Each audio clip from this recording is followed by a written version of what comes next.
আমি হোসাইনের ফরিয়াদ শোনার মতো কি কেউ নাই, আমাকে সাহায্য করার মতো কি কেউ নাই।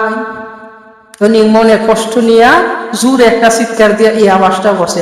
যখন তিনি এই আওয়াজটা করছে, হযরত হুর রাদিয়াল্লাহু তাআলা আনহু, যিনি ইমাম হোসেনকে সর্বপ্রথম আটক করছিল, মনে আছে ওনার নাম, উনার কানে যখন এই আওয়াজটা গিয়েছে, উনি আর সহ্য করতে পারে না। উনি ইয়াজিদ বাহিনীর মধ্যে, যুদ্ধ শুরু হয়ে গেছে। সর্বপ্রথম ইমাম হুসাইনের সফর সঙ্গী যারা, তারা যুদ্ধের ময়দানে গেলেন। ইয়াজিদ বাহিনীর সাথে যুদ্ধ করতে করতে শহীদ হয়ে গেছে। এখন শুধু ইমাম হুসাইন রাদিয়াল্লাহু তাআলা আনহুর ভাই, ইমাম হুসাইন রাদিয়াল্লাহু তাআলা আনহুর ভাতিজা, ইমাম হুসাইন রাদিয়াল্লাহু তাআলা আনহুর সন্তানগণ এবং ইমাম হুসাইন রাদিয়াল্লাহু তাআলা আনহুর তিনজন খাদেম, এই মানুষগুলাই বাকি আছে। আর যারা আসছিল সবাই শহীদ হয়ে গেছে। ওনার সঙ্গী সাথী যখন একে একে শহীদ হয়ে গেছে, এখন শুধুমাত্র ওনার ভাই, ওনার ভাতিজা, ওনার সন্তান, ছেলে মেয়ে আর ওনার তিনজন খাদেম অবশিষ্ট, এরকম কয়েকজন মানুষ অবশিষ্ট আছে।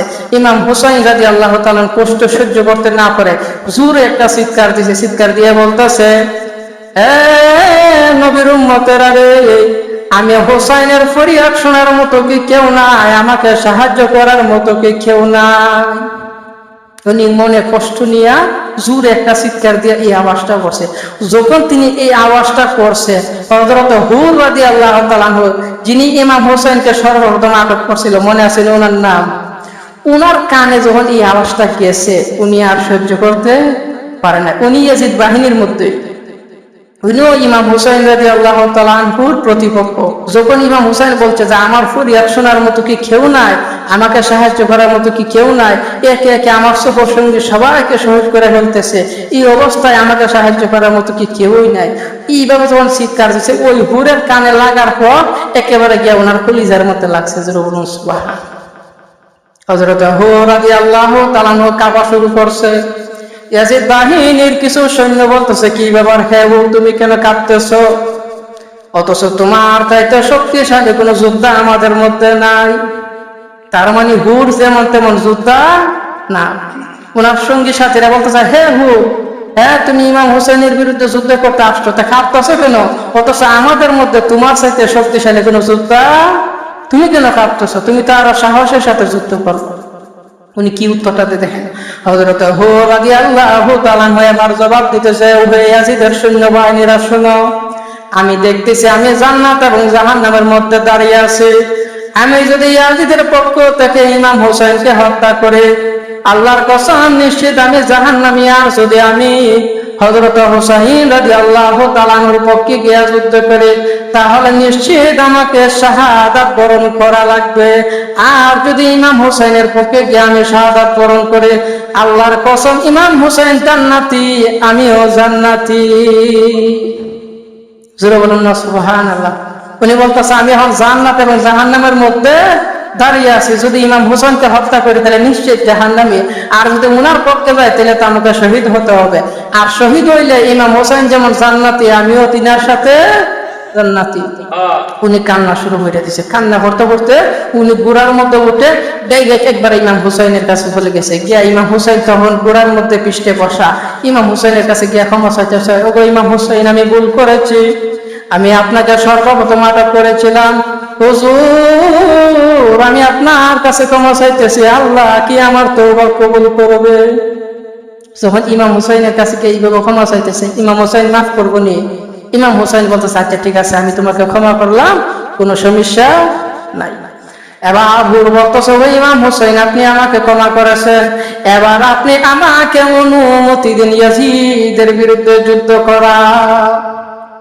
যেই হুর আসছিল ইমাম হুসাইনকে শহীদ করার জন্য, এখন সেই হুর রাদিয়াল্লাহু তাআলা আনহু ইমাম হুসাইনের কাছে আয়েশা তওবা করে বলতেছে, আপনি অনুমতি দেন, কারণ আমি আপনার পক্ষে গিয়ে কারবালার ময়দানে যুদ্ধ করব। ইমাম হুসাইন রাদিয়াল্লাহু তাআলা যখন অনুমতি দিছে, উনি তো শক্তিশালী যোদ্ধা, এখন তো উনি হকের পক্ষে আছে। আগে তো কাঁপতেছিল ইমাম হুসাইনের বিরুদ্ধে যুদ্ধ করবো এই ভয়ে, এখন উনি সুসংবাদ পেয়ে গেছে, ইমাম হুসাইন ক্ষমা করে দিছে। এখন উনি হাসতে হাসতে কারবালার ময়দানে চলে গেছে ইমাম হুসাইনের পক্ষে যুদ্ধ করার জন্য। জোরে বলুন সুবহানাল্লাহ। ময়দানে গিয়া কিতাবের মধ্যে আসে এমন ভাবে যুদ্ধ করতে লাগলেন, যুদ্ধ শুরু করার আগে একটা ঘটনাও ঘটছে। ঘটনাটা কি? যখন হুর ইমাম হুসাইনের কাছে চলে আসে, উমর সাহেব দেখতেছে আমার সবচেয়ে শক্তিশালী সেনাপতিটা চলে যাইতেছে, এখন যদি আমার সবচেয়ে শক্তিশালী সেনাপতিটা চলে যা তাইলে তো এই যুদ্ধের মুড ঘুরে যাইতে পারে, জোরে বলুন নাউজুবিল্লাহ। এই জন্য সে কি করছে, একজন সৈন্য নাম হচ্ছে সিফওয়ানকে পাঠাইছে, তুমি যাও, তুমি তো খুব কথা বলতে পারো, তার গিয়ে বোঝাইয়া আবার আমাদের দলে নিয়ে আসো, জোরে বলুন নাউজুবিল্লাহ। এক গেছে বোঝাইতো, গিয়া বলতেছে কি গো হুর, তুমি আসছিলে আমাদের পক্ষে, এখন দিকে লাগা ইমাম হুসাইনের পক্ষে কেন?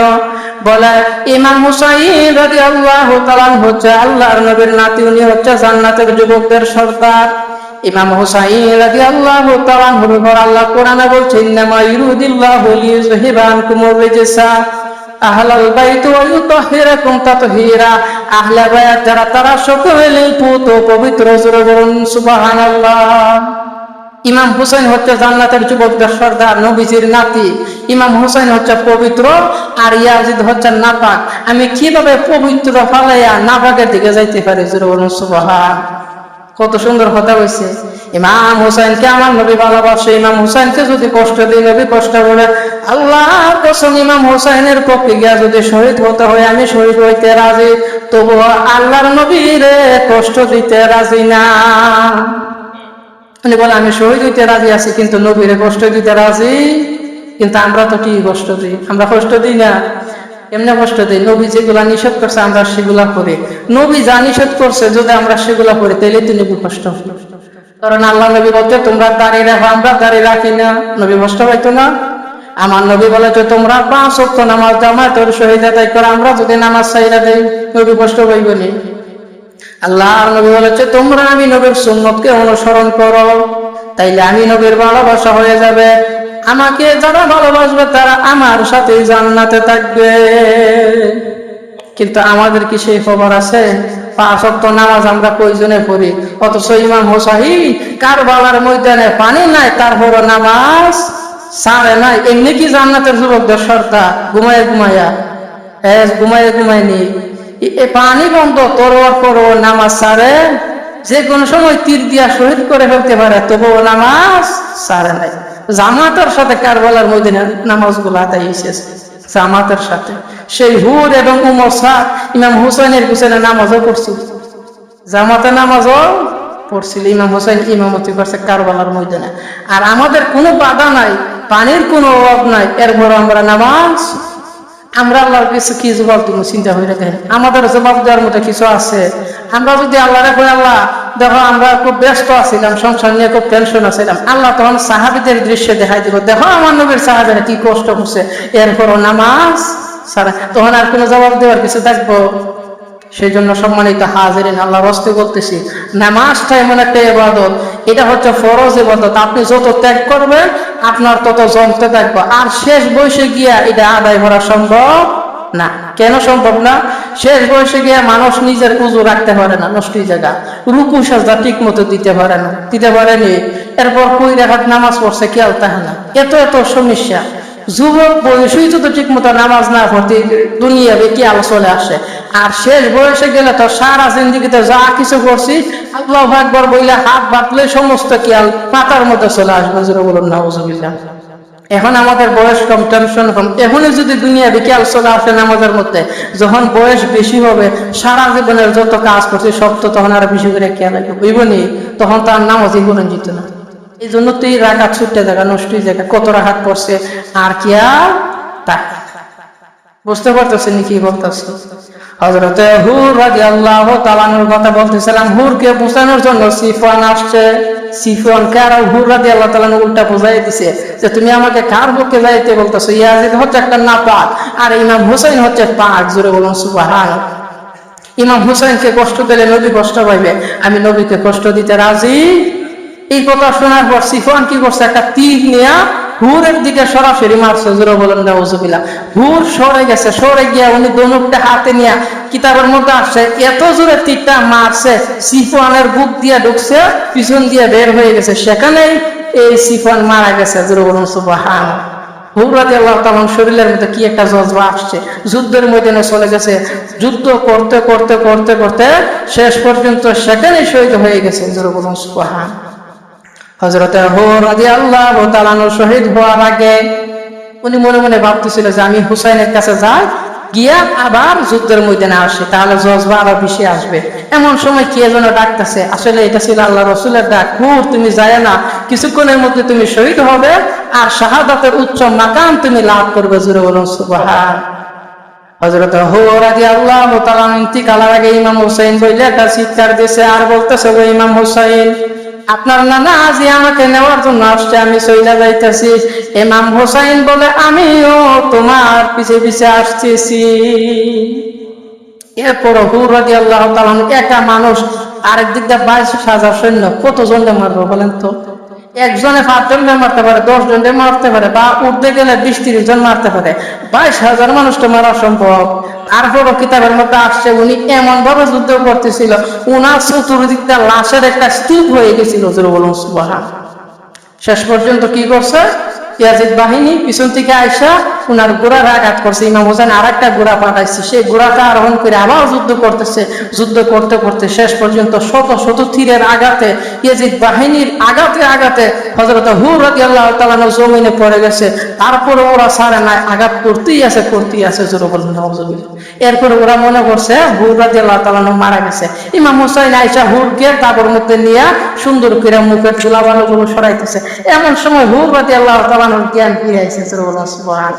উনি যখন জ্ঞান ফিরে আসছে, তাহাই দেখে উনি ইমাম হুসাইনের উনি খুশি হইবেনি। উনি বলতেছে যে হুসাইনের পক্ষে আমি কারবালার ময়দানে যুদ্ধ করে এখন শহীদের অবস্থায়, সেই ইমাম হুসাইন রাদিয়াল্লাহু তাআলা বলে, আমার মাথা আমার আর কোনো টেনশন নাই। ওগো ইমাম হুসাইন, আপনি আমাকে বিদায় দেন। এই বলে নবীর প্রেমিক হযরত হুর রাদিয়াল্লাহু তাআলা শহীদ হয়ে যায়। হযরত হুর রাদিয়াল্লাহু তাআলা শহীদ হওয়ার পর কারবালার ময়দানে এখন আস্তে আস্তে হালে কঠিন পরিস্থিতি তৈরি হইব। ইনশাআল্লাহ যদি আল্লাহ তাআলা তৌফিক দেয়, এরপরে আগামী বছর ইনশাআল্লাহ ওয়াজ করব। এই বছর এতটুকুই। কারবালার ময়দানে অনেক ঘটনা ঘটছে। এরপরে হযরত আব্বাস যুদ্ধ করছে, হযরত কাসেম ওনার ভাতিজা ইমাম হাসানের সন্তান উনি যুদ্ধ করছে। এরপর হযরত আলী আকবর ইমাম হুসাইনের সন্তান উনি যুদ্ধ করছে। অনেকগুলা ঘটনা ঘটছে।